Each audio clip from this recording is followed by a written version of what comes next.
Welcome to the InnoGuide Podcast, where we share the works of authors and mentors to guide innovation. In this episode, number 50, we'll be sharing Made to Stick by Chip and Dan Heath.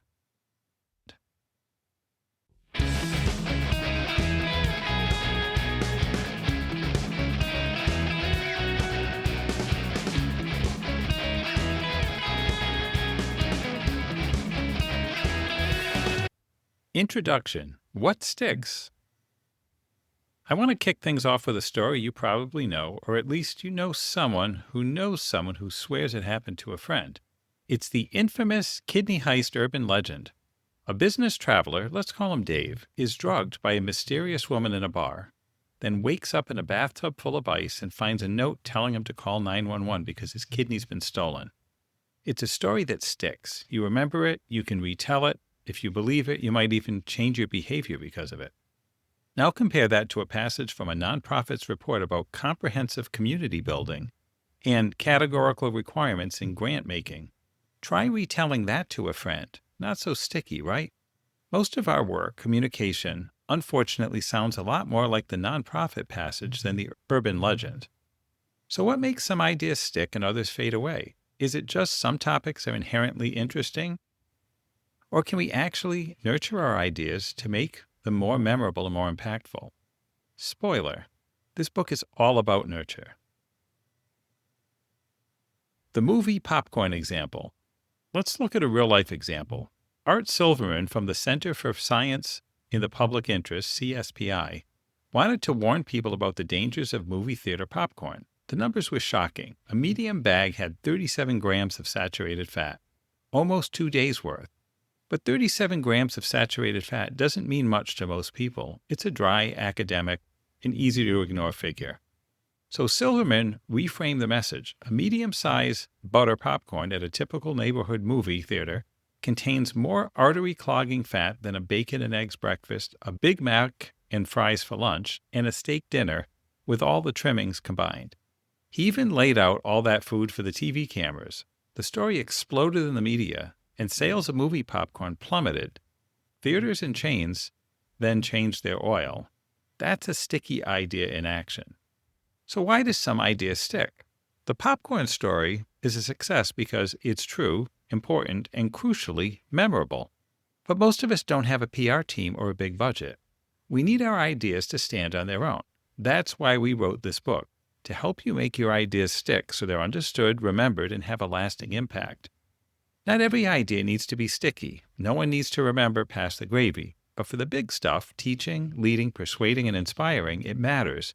Yet most advice about communications focuses on delivery, structure, or repetition. That's not enough. What matters is the design of the idea itself. Our background.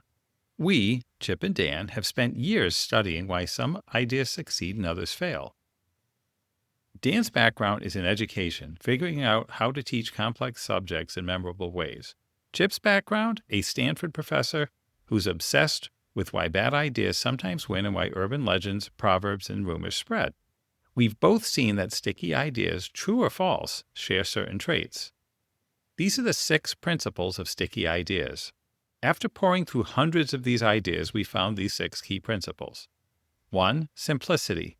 Find the core of your idea. Proverbs are the gold standard, short, deep, and memorable. 2. Unexpectedness. Grab attention by surprising people, open gaps in their knowledge and fill them. 3. Concreteness. Use sensory details and clear images. Ice-filled bathtub beats synergy every time. 4. Credibility. Make people believe. Sometimes it's authority, but often it's about letting people test the idea themselves. 5. Emotions. Make people care. We feel for people, not abstractions. And 6. Stories. Inspire action by telling stories. Stories are mental flight simulators. Put them together and you've got success. S-U-C-C-E-S. With an additional lowercase s. Yes, we know it's a little corny, but it's memorable. But there's a villain, the curse of knowledge. Once you know something, it's hard to imagine not knowing it. Like the tappers in the famous experiment who tap out a song and can't believe the listeners don't get it. This is where you tap out the rhythm of a song by tapping out all the words and see if the other person can guess what the song is. We all suffer from this curse, and it makes our ideas less sticky. You think you know the song, and you think they should know it too, but they don't. That's the curse of knowledge. Systemic creativity. The good news is that stickiness isn't just for creative geniuses. Research shows that the most award-winning ads fit a handful of templates.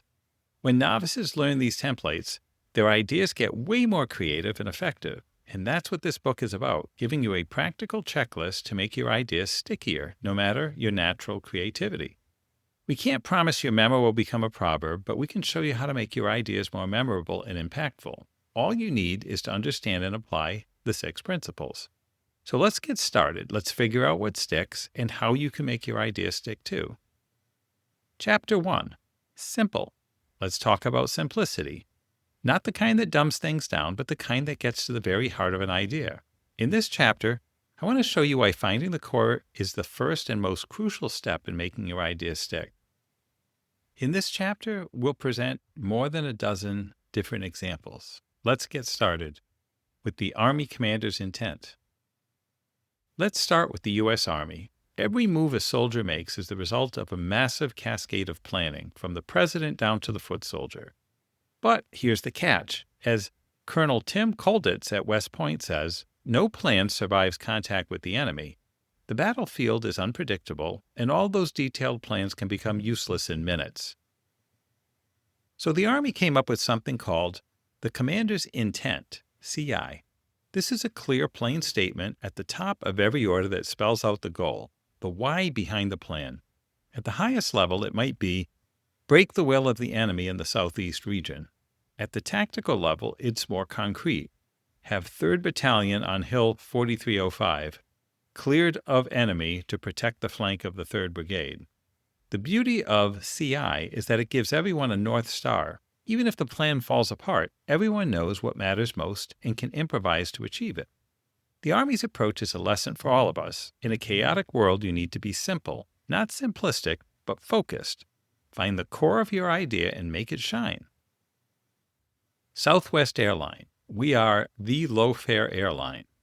Let's look at Southwest Airline. They've been profitable for decades in an industry that's notorious for losing money. Why? Because they have a clear core. We are the low-fare airline. Herb Keller, their legendary CEO, put it this way. If someone suggested serving chicken Caesar salad on a flight, you ask, will this help us be the low-fare airline? If not, forget it. The core idea guides every decision from marketing to in-flight service. It's not about dumbing things down. It's about ruthless prioritization. You can't have 5 North Stars. You have to choose what matters most. Bearing the lead. Journalists know this as not bearing the lead. The most important information comes first. So even if a reader only skims, they'll get the core message. The inverted pyramid structure, the most important at the top, details below, helps readers and editors alike. But it's easy to get lost in the detail and forget what's truly important. That's why forced prioritization is so hard but so necessary. If you say 3 things, you don't say anything. James Carville, during Bill Clinton's 1992 campaign, wrote, "It's the economy, stupid," on a whiteboard. That was the lead, the core message. Clinton, a policy wonk, wanted to talk about everything, but Carville knew that if you say 3 things, you say nothing. The campaign's focus on the economy helped them win. Decision paralysis. Too many choices or too much uncertainty can paralyze us. Psychologists Amos Tversky and Idar Shafir showed that people will pay to delay a decision even when the outcome doesn't matter. More choices can actually make us less likely to act. That's why core messages are so valuable. They cut through the noise and help people make decisions. Idea clinics. Sun exposure. Let's see this in action. Health educators at Ohio State wanted to warn about sun exposure. Their original message started with a tangent about tans as status symbols and buried the real lead. Skin damage from overexposure to the sun is cumulative and cannot be reversed.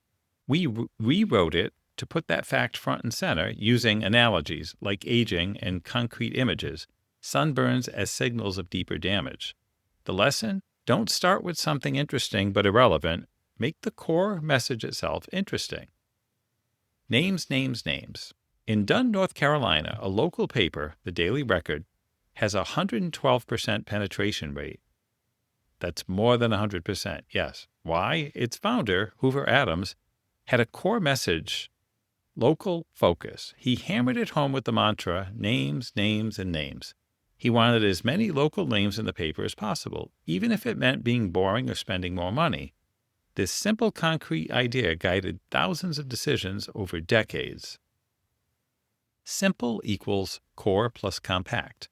Simplicity isn't just about being brief. It's about being both core and compact. Proverbs are the ultimate example. A bird in the hand is worth two in the bush.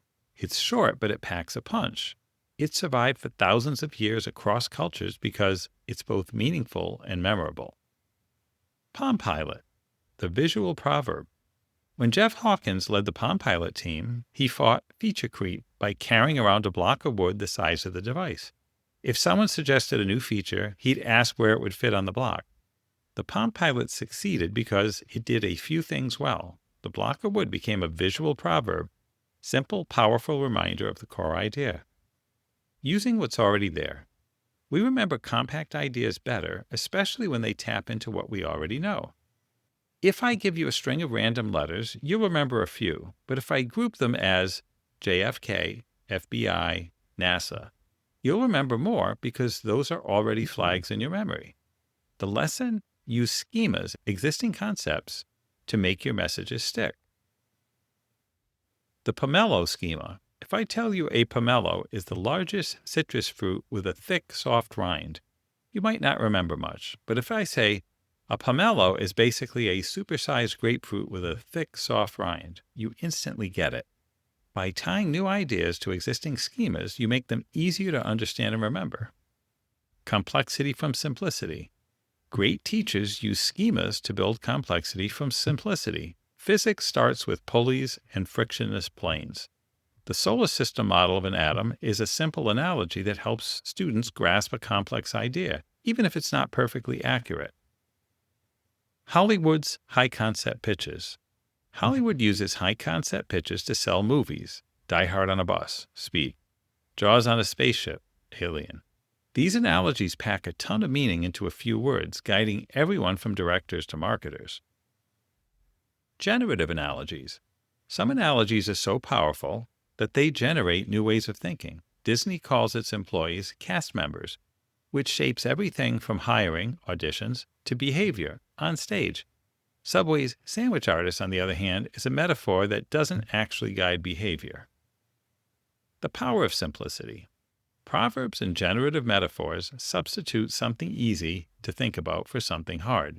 The challenge is to find compact, profound ways to express your core idea. It's not easy, but it's worth it. When you find the core and express it simply, you create ideas that stick. In short, simplicity means finding the core and expressing it in a compact, memorable way. That's the first step to making your ideas stick. Chapter 2. Unexpected. Let's be honest, most of us have tuned out during a flight attendant safety announcement. It's a classic, tough message environment. Nobody cares, not even the person delivering it. But what if you had to make people listen? That's exactly what Karen Wood, a Southwest Airlines flight attendant, faced. Instead of the usual monotone, she cracked jokes. There might be 50 ways to leave your lover, but there are only 6 ways to leave this aircraft. And suddenly, people were paying attention. She even got applause. If you can make people clap for a safety announcement, you're on to something. First problem of communication is getting people's attention. Sometimes you can demand it. Bobby, look at me. But most of the time, you have to attract it. Most basic way, break a pattern. Humans are wired to tune out the familiar. Think of the hum of an air conditioner or the sight of a bookshelf. But when something changes, we snap to attention. Karen Wood broke the pattern of boring safety spiels with humor and surprise. But it's not just about getting attention, it's about keeping it. That's where 2 emotions come in, surprise and interest. Surprise grabs us, didn't see that coming, and interest keeps us engaged. Think about urban legends, conspiracy theories, or even gossip. They're sticky because they're unexpected and keep us wanting more. The power of surprise. Let's look at a masterclass in surprise, the Enclave minivan ad. It starts like every other car commercial. Happy family, cup holders, scenic drive. Then out of nowhere, a car slams into the minivan. The screen goes black. Didn't see that coming? No one ever does. Buckle up, always. There's no Enclave minivan. It's a public service ad. The surprise works because it violates our schema, our mental model of how car commercials and neighborhood drives are supposed to go. We expect safety, not disaster. Schemas are our guessing machines. When they fail, we're surprised, and that surprise is our brain's way of saying, pay attention, figure out what went wrong. That's why surprise is so powerful. It forces us to stop, think, and remember. But not all surprises are created equal. Remember the .com Super Bowl ad with wolves attacking a marching band? Surprising, yes. Memorable, sure. But it had nothing to do with the product. That's gimmickry.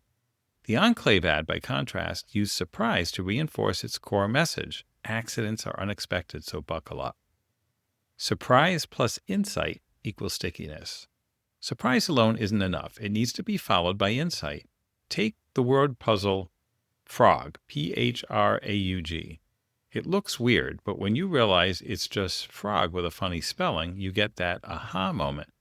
But henshin, H-E-N-S-I-O-N, is just confusing. No insight, just frustration. The best surprises are post-dictable. They make sense in hindsight, even if you didn't see them coming. So if you want your ideas to stick, you have to break people's guessing machines and then fix them. Target the part of their schema that relates to your core message. For example, Hoover Adams, the newspaper publisher, didn't just say, focus on local news. He said names, names, and names, to the point where he'd print the phone book if he could. That's unexpected, and it makes the message stick. Stories that break the mold. Nordstrom is famous for customer service, but how do you get new employees to buy in? You tell them stories. The Nordie who ironed a customer's shirt, the one who gift-wrapped a Macy's purchase, the one who refunded tire chains even though Nordstrom doesn't sell them. These stories are so far outside the usual good service schema that they shock new employees and then reshape their understanding of what service means at Nordstrom's. It's not just great customer service, common sense, it's uncommon sense. How about the mystery approach? Sometimes you need to keep people's attention over a longer, more complex message. Enter the mystery story. Social psychologist Robert Cialdini discovered that the best science writing starts with a puzzle, like, what are Saturn's rings made of? And then takes the reader on a journey to the answer. The aha is so much more satisfying when it's preceded by a, huh?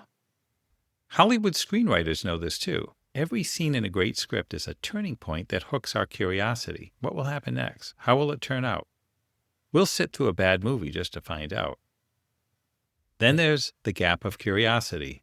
Behavioral economist George Lowenstein calls this the gap theory. Curiosity arises when we feel a gap in our knowledge. The gap is uncomfortable, we need to fill it. That's why news teasers work. There's an invisible chemical in your home, and it may be killing you right now. It's why we gossip, why we care about sports teams we've never heard of once we know a little backstory, and why we'll sit through a long scientific article if it starts with a good mystery. To use the gap theory, don't just dump facts. Highlight what your audience doesn't know, pose a question, set up a puzzle, or challenge them to make a prediction. Make them care about the answer. Examples in action. Foreign aid messaging. Most Americans think we spend too much on foreign aid. The sticky way to challenge that? Don't bury the lead with numbers. Instead, break the generous America schema with a punchy fact. We spend less than 1% of our budget on foreign aid, the lowest of any industrialized nation. Make it concrete. If everyone in the U.S. gave up one soft drink a month, we could double our aid to Africa. That's unexpected and memorable. A fundraising presentation. Don't just summarize results, start with a puzzle. Why do people under 35, who make up 40% of our audience, provide only 10% of our donations? Now your audience wants to know the answer. How about battling overconfidence? People often think they know more than they do. To combat this, make them commit to a prediction, then show them where they're wrong. Disagreement and public commitment make people more curious and engaged. You can build knowledge gaps. Sometimes your audience doesn't know enough to even have a gap. That's when you need to provide context, like Rune Arledge did for college football broadcasts, showing the campus, the fans, and the rivalries. Once people know a little, they start to care about the outcome. Big, audacious, unexpected ideas. Finally, let's talk about the power of big, unexpected ideas. When Sony was struggling after World War II, Masaru Ibuka didn't just say, let's make a transistor radio. He said, let's make a pocketable radio, at a time when radios were furniture. That vision drove Sony's growth. When JFK wanted to rally the nation, he didn't say, let's advance our space program. He said, let's put a man on the moon and return him safely to Earth before the decade is out. Both ideas were surprising, audacious, and just within the realm of possibility, enough to create a knowledge gap that people had to fill. Bottom line, if you want to make your ideas stick, make them unexpected. Break your audience's guessing machines, then help them rebuild. Use surprise to grab attention and curiosity to keep it. Don't settle for common sense. Find the uncommon sense at the heart of your message and deliver it in a way that no one saw coming. That's how you make your ideas unforgettable. Chapter 3. Concrete. Let's start with a story you probably know even if you don't remember where you first heard it. A fox tries to reach some grapes, fails, and walks away, muttering, they're probably sour anyway. That's Aesop's Fox and the Grapes. It's been around for over 2,500 years. Why? Because it's sticky. Not just because it's true, but because it's concrete. You can see the fox, the grapes, the failed jumps, and you can almost hear the dismissive tone. The lesson? Don't be a bitter jerk when you fail. Wouldn't have lasted millennia if it were just a bland suggestion. The concrete images make it memorable and universal.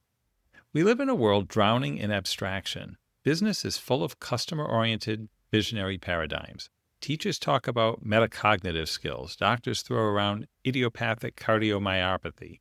But life isn't abstract. We buy groceries, fix cars, and teach kids. Even the most abstract business strategy eventually shows up as someone doing something real. The problem is abstraction makes ideas harder to understand, remember, and act on. Concreteness is the antidote. The Nature Conservancy, From Acres to Landscapes. Let's take the Nature's Conservancy, TNC, which for years protected land by simply buying it. Bucks and acres. Donors loved it because they could see what their money bought, but when the TNC realized that 40% of California was environmentally sensitive, and this was their mission, they couldn't just buy it all, so they had to get creative. Conservation easements, policy changes, marine protection. The problem? These new strategies were less tangible, and donors can't walk around on a government regulation. So the TNC made things concrete again. Instead of talking about millions of acres, they talked about preserving landscapes.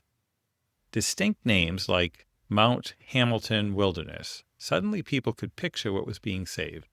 Local groups and donors rallied around these named places. The lesson? When the world gets abstract, find a way to make your message tangible. What makes something concrete? If you can see, touch, or experience it, it's concrete. High performance, it's abstract. V8 engine is concrete. World-class customer service is abstract. A Nordstrom employee iron a shirt is concrete. Concreteness is especially important for novices. Experts can handle abstraction. But if you're teaching or persuading, stick to the tangible. Look at math classrooms in Asia. Contrary to stereotypes, Japanese and Taiwanese teachers use more concrete examples than Americans. They teach subtraction by physically removing tiles or addition by drawing stick figures playing ball. This computing in context approach helps students build abstract concepts on a foundation of real-world experience. The same goes for accounting. Professors at Georgia State taught the subject through a semester-long case study about 2 students starting a business. Students who learned this way remembered the material better, even years later. The Velcro theory of memory. Why does concreteness work? Think of your memory like Velcro. The more hooks an idea has, the more likely it is to stick. Concrete ideas have lots of hooks, sights, sounds, and emotions. Abstract ideas have very few. That's why you can remember your childhood home in vivid detail, but struggle to recall the definition of truth. Jane Elliott's brown eyes, blue eyes experiment is a powerful example. After Martin Luther King Jr.'s assassination, she divided her third-grade class by eye color and treated one group as superior. The next day, she switched the groups and treated the other group as superior. The experience was so concrete, collars, taunts, feelings of inferiority, that students remembered it for decades. It changed their attitudes about prejudice in a way that a lecturer never could. The curse of knowledge. So why do we slip into abstraction? Because experts think abstractly. Engineers want to fix blueprints, not machines. But when they do, they lose their audience. The solution isn't to dumb things down, but to find a universal language, concrete examples everyone understands. Concreteness enables coordination.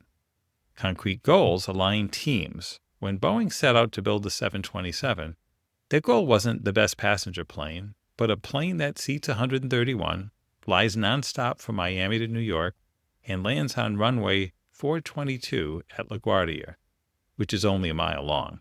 That was unheard of at the time, but it's concrete and it's hard to misinterpret. Consulting firm Stone Yamashita helped HP pitch Disney by creating a 6,000 square foot exhibit following a fictional family, the Ferraris, through a Disney World vacation. Instead of PowerPoint, they showed HP's technology would help the Ferraris buy tickets, avoid lines, and get their roller coaster photos. This concrete simulation got both Disney execs and HP engineers excited and aligned. Concreteness brings knowledge to bear. Try this. List as many white things as you can. Now, list as many white things in your refrigerator as you can. Most people find the second task easier. Even though it's a smaller universe, concreteness focuses your brain and makes it easier to generate ideas. Jerry Kaplan, pitching a new kind of portable computer to top Silicon Valley investors, didn't have a prototype, just a maroon portfolio with a pad and a pencil inside. He tossed it on a table and said, "Here's a model of the next step in the computer revolution."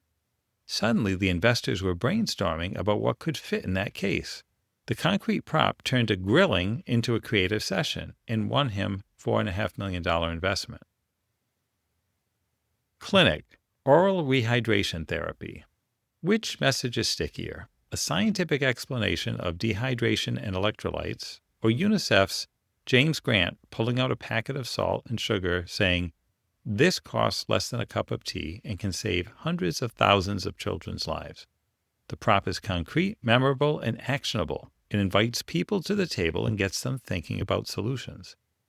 Making ideas concrete. General Mills' Hamburger Helper team learned more from visiting moms' kitchens than from binders of data. Seeing a mom with a toddler on her hip, trying to cook dinner, made the need for convenience real. The team simplified the product line, sales went up, and the brand turned around. Saddleback Church in California created a detailed profile of Saddleback Sam, their target member. Every decision is filtered through Sam's eyes. This concrete persona helps thousands of volunteers coordinate and serve their community. The bottom line, concreteness is the easiest and most effective way to make your ideas stick. It's not about dumbing things down. It's about making them real. When you're tempted to use abstract language, remember the fox and the grapes. Make your ideas something people can see, touch, and remember. That's how you make them last. Chapter 4. Giving an idea credibility. Let's talk about what it takes to make people believe an idea. Not just hear it, not just remember it, but believe it.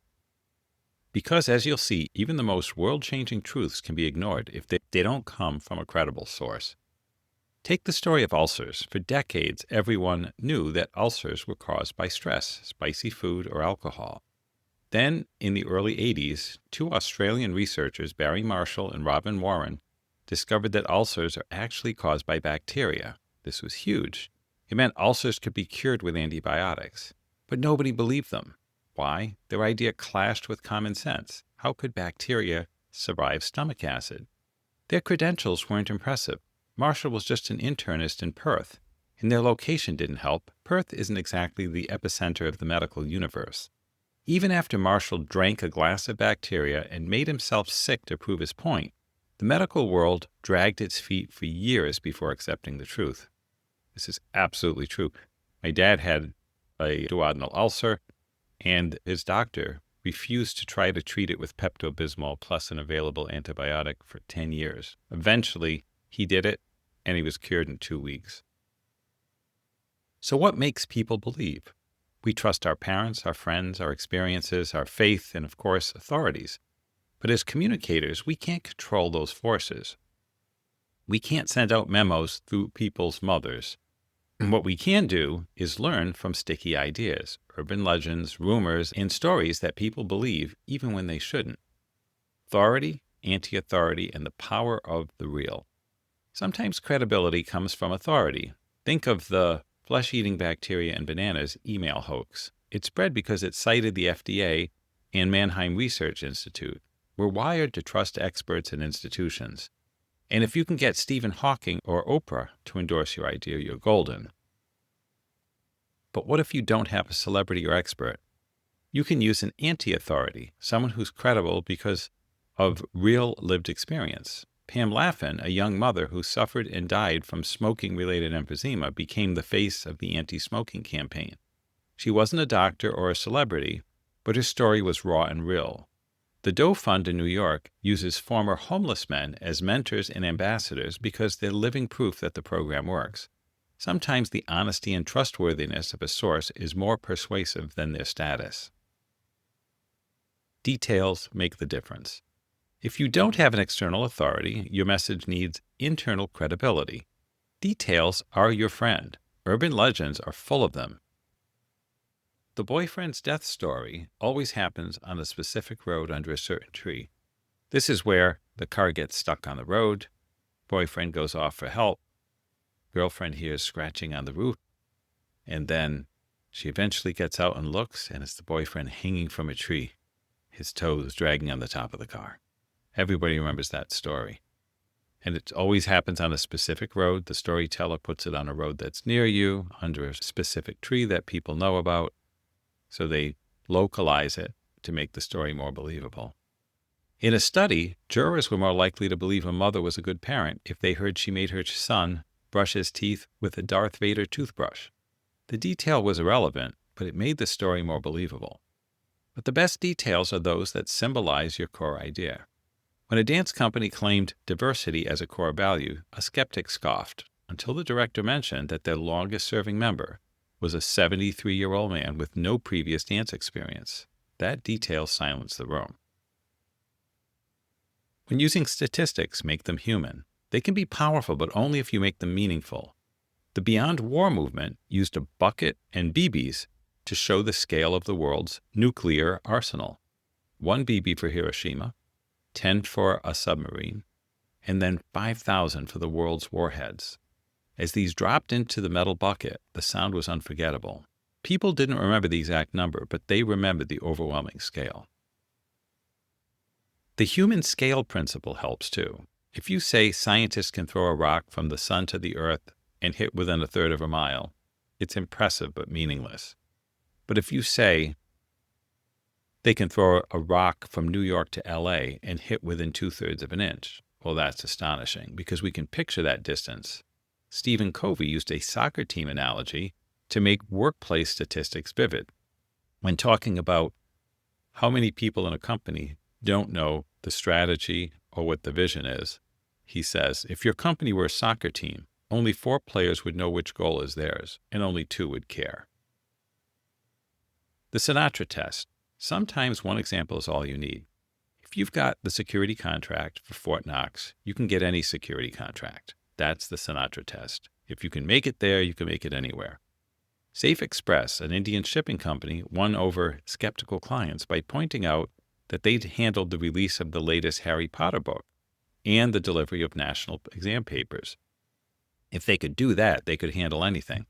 And Harry Potter books, when those are distributed, they have to go to all of the stores and arrive not before a particular time, but in a certain time window to make sure that nobody knows what the secret of the Harry Potter story is until they all come out at the same time worldwide. Testable credentials. See for yourself. Wendy's Where the Beef campaign didn't use statistics or experts. It challenged customers to see for themselves that Wendy's burgers had more beef. This testable credential is powerful. It lets your audience verify your claim. In contrast, Snapple had this work against them. There was a label rumor that said, "See the circled K." That means they're part of the Ku Klux Klan. And this showed how seeing for yourself can backfire if someone's created a negative rumor. But when used honestly, it's a credibility goldmine. You can even use testable credentials to teach. In psychology, instead of telling students about availability bias, which no one will remember, ask them which kills more people, homicide or suicide, floods or tuberculosis, tornadoes or asthma. Most people guess wrong, and the lesson sticks because they've experienced the bias themselves. Credibility in action. The NBA rookie orientation used a brilliant credibility hack. Rookies, young and newly famous, might ignore lectures about AIDS, so the NBA brought in women who flirted with the players the night before. The following day, they showed up on stage and revealed that they were all HIV positive. Suddenly, the risk was real. Compare that to the NFL's approach, putting condoms on bananas. Which do you think the players remembered? The big picture. So how do you make your ideas credible? Sometimes you need an authority, sometimes an anti-authority. Sometimes vivid details, sometimes a killer statistic. Sometimes a story that passes the Sinatra test. And sometimes the best thing you can do is let your audience test your claim for themselves. Barry Marshall had to drink a glass of bacteria to prove his point. You probably won't have to go that far, but you will have to think hard about what makes your idea believable and be ready to try more than one approach. If a Nobel Prize winner had to fight for credibility, the rest of us can't expect it to come easy, but with the right tools, we can make our ideas stick. Chapter 5. Emotional. Let's get real. It's not enough for people to believe your idea. They have to care about it. If you want your message to stick, you have to make it emotional, but not in a manipulative, movie tearjerker way. Talking about making people genuinely care so they'll act. Mother Teresa nailed it. If I look at the mass, I will never act. If I look at the one, I will. Researchers at Carnegie Mellon put this to the test. They gave people $5 and asked them to donate to save the children. Some people got a letter full of statistics about millions of starving kids in Africa. Others got a letter about one little girl, Rokia, in Mali. Guess what? People gave twice as much to help Rokia as they did to help the faceless millions. Even more surprising, if you gave people both the stats and Rokia's stories, donations dropped, almost as low as the stats-only group. The numbers actually diluted the emotional impact. Why? Because when we start thinking analytically, our emotional response gets shut down. The researchers even primed some people to do math problems before reading about Rokia, and those people gave less. The lesson, if you want people to care, don't make them put on their analytical hat. Charities have known this for decades. That's why you sponsor a child, not fight global poverty. It works for animals, too. Adopt a chicken, a goat, a cow. Nobody wants to donate to the general administrative fund. We want to help someone, not something. But it's not just charities that need to make people care. Teachers, managers, activists, anyone who wants to inspire action has to tap into emotion. Take anti-smoking ads. In the late 90s, two campaigns ran side by side. Philip Morris's Think, Don't Smoke, all about rational decision-making, and the Truth campaign, which showed teens dumping body bags outside tobacco headquarters. The Truth campaign was remembered by 22% of teens, compared to 3% for Think, Don't Smoke.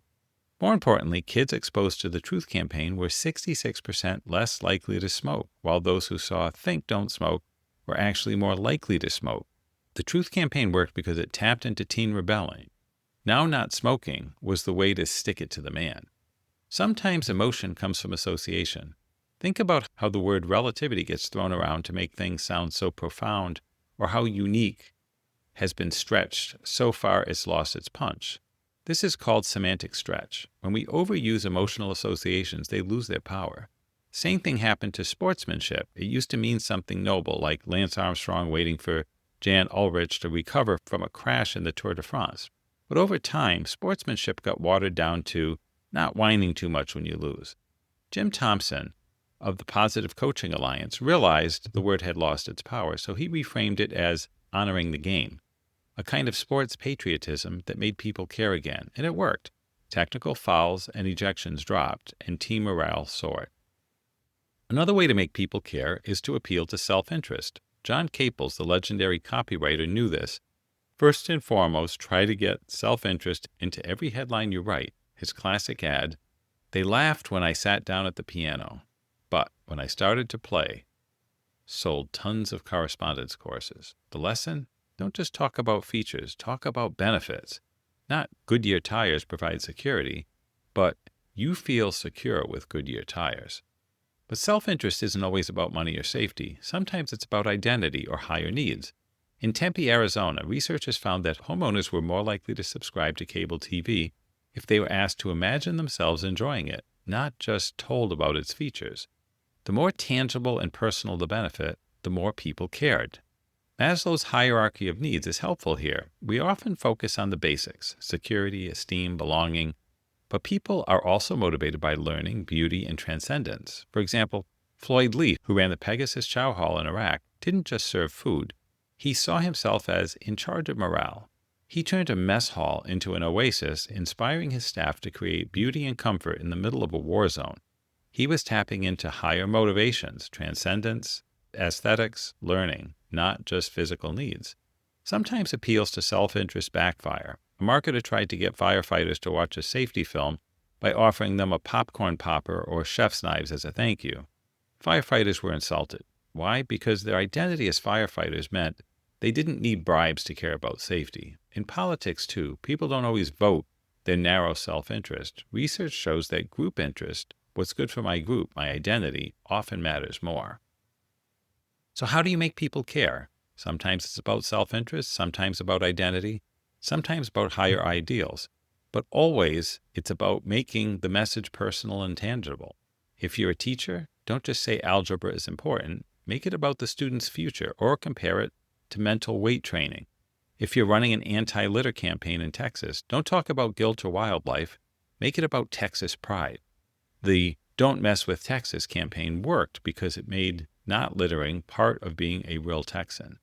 And if you're trying to get people to care about something obscure, like duo piano music, keep asking why until you get to the emotional core. When the Murray Dranoff Duo Piano Foundation finally explained that duo piano is the sound of the orchestra, but the intimacy of chamber music, people got it. IDEO, the design firm, uses empathy to make hospital staff care about patient experience. They film the patient's journey from the patient's perspective so staff can feel what it's like. Suddenly, the problem isn't abstract, it's real. Bottom line, to make people care, get them to take off their analytical hats. Make it personal, make it tangible, make it about identity or higher purpose. And remember Mother Teresa, if I look at the mass, I will never act. If I look at the one, I will.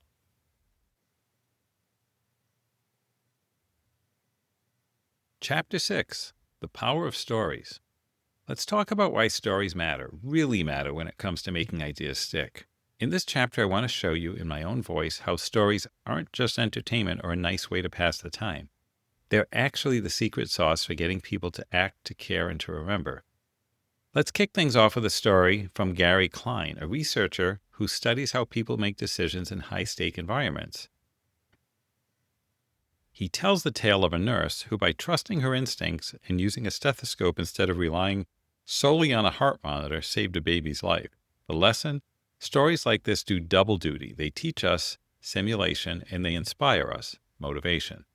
They're like flight simulators for the brain, giving us a safe way to practice real life. In this particular story, there's a baby who's turned blue and is turning black in the neonatal ICU. And the heart rate monitor says the heart is beating just fine. But this nurse recognizes that this has happened before to another patient and realizes that the heart rate monitor is showing you what the command to the heart is and not what the heart is doing. And she realizes she has to do a procedure to get fluid away from the heart so it can actually physically beat because it wasn't moving even though it was being told to. So this was a case where she made decisions in a high-stake environment, used her instinct, listened with a stethoscope and heard that the heart was not beating anymore. And the lesson here was stories like this do double duty. They teach us by a simulation, and they inspire us by a motivation. They're like flight simulators for the brain. They give us a safe way to practice for real life. But stories aren't just for nurses and doctors. Let's head to the Xerox lunchroom, where the copier repairmen swap tales about misleading error codes and wild goose chases. One story about the famous E053 error code does more than just warn about a technical glitch. It gives context, emotion, and a memorable lesson. It's not just watch out for E053. It's here's what happened, here's how we figured it out, and here's what you should do. That's the kind of knowledge that sticks. Now, you might think being an audience for a story is passive, but research shows otherwise. When we hear a story, we don't just listen, we simulate it in our minds. We walk through the rooms, we feel the tension, even keeping track of where the main character left his sweatshirt. Our brains are wired to live the story, not just hear it. Let's look at a practical example. Dealing with problem students. Indiana University put out a list of tips for professors. Stay calm, don't get defensive, meet privately, and so on. All good advice, but pretty forgettable. Now compare that to Professor Allison Buckman's story about a disruptive student. She tried everything, but this student kept cackling from the back of the class and disagreeing with her at every turn. So it wasn't until she told him in office hours that his peers were complaining that he changed his behavior. This story lets us walk in her shoes, feel her frustration, and seeing the solution in action. It's concrete, unexpected, and much more memorable than a list of bullet points. Stories also inspire. Remember Jared from the Subway ads? The 7 Under 6 campaign, 7 subs under 6 grams of fat, was clever, but it was Jared's personal story, losing over 300 pounds by eating at Subway, that really stuck.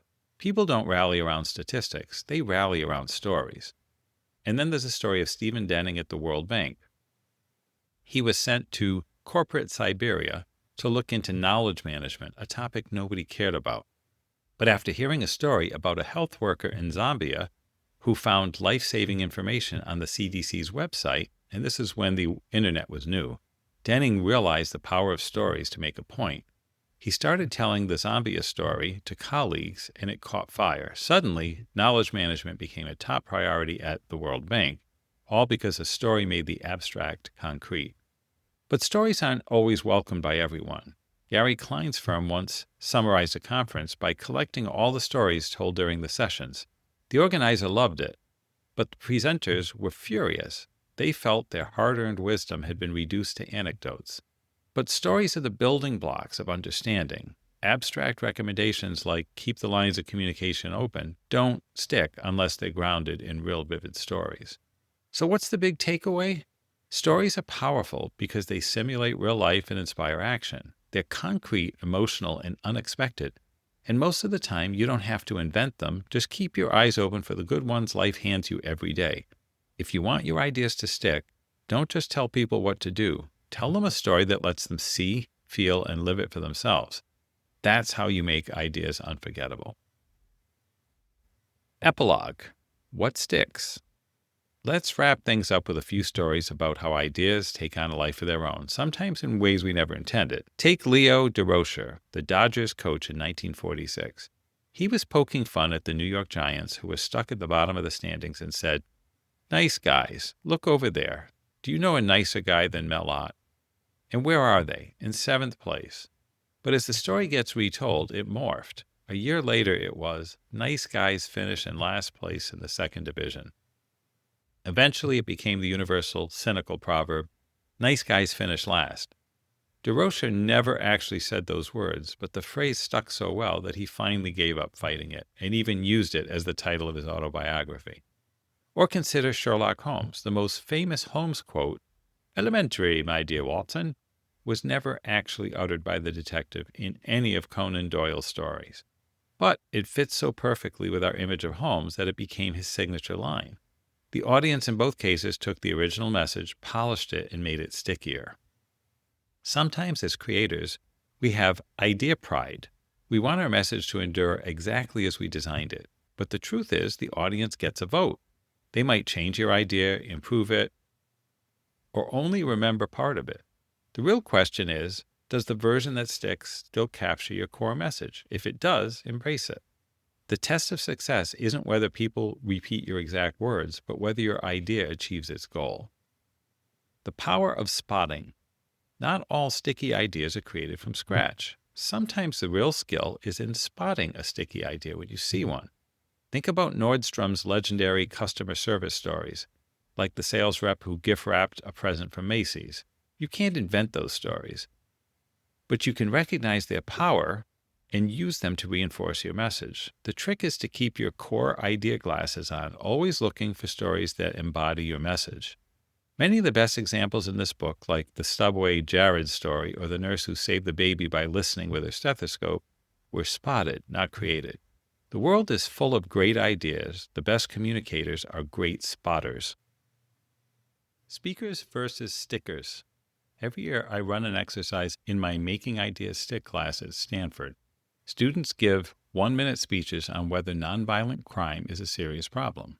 The best speakers, poised, charismatic, persuasive, get the highest ratings. But then 10 minutes later, I ask listeners to write down what they remember from each speech. Suddenly, the playing field is level. The only ideas that stick are the ones told through stories, emotion, or a single focus point. Statistics are forgotten, stories are remembered. Even students for whom English is a second language can outperform the star speakers if they use the right techniques. Why do smart, talented speakers fail to make their ideas stick? First, they bury the lead, overwhelmed by too much information.